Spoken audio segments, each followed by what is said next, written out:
Përshëndetje miq të dashur. Të ndëgjojmë një analist nga Shqipëria se çfarë thot për Albin Kurtin. Shkojmë.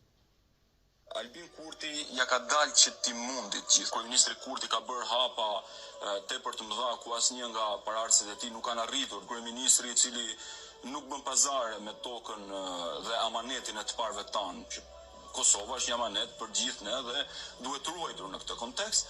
Nga ana tjetër, opozita kërkon që të vinë pushtet dhe me ardhin në pushtet opozitës së Kosovës do thot përmbushje e asociacionit, do thot ulje në tavolinë me partnerët tanë dhe firmosit të asociacionit dhe në shkatrimin e Republikës dhe sovranizmit të Republikës së Kosovës. Nga ana tjetër, ditën e dieshme padëm edhe betimin e eksponentëve serb në veri të Kosovës, por betim jo më në flamurin serb dhe në kushtetutën serbe, por betim në flamurin e Republikës Kosovës dhe në kushtetutën e Republikës Kosovës, gjë që do të thotë se kryeministri Kurti ka bërë hapa tepër të mëdha ku asnjë nga paraardhësit e tij nuk kanë arritur, do të shkojnë drejt tek zotrimi shtetëror i institucionalizuar i veriut të Kosovës, gjë që është një lajm i mirë për shtrirjen e sovranizmit në të gjithë territorin e Kosovës. Por është interesante se si është shkelur vlerë mbi politikat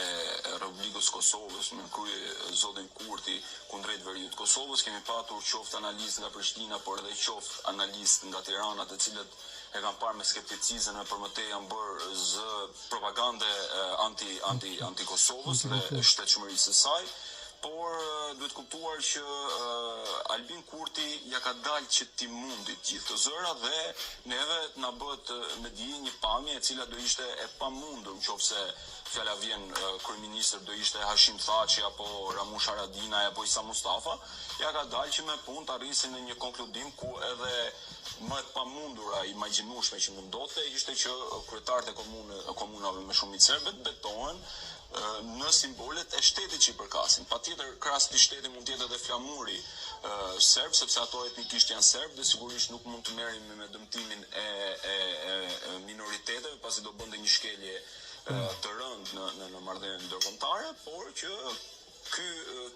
ky fryt i takon qeverisë Kurti pa diskutim. Respekt miq, ju përshëndes, kaloni mirë. Jo, na shkruani komente dhe shiqojmë cila është e vërteta.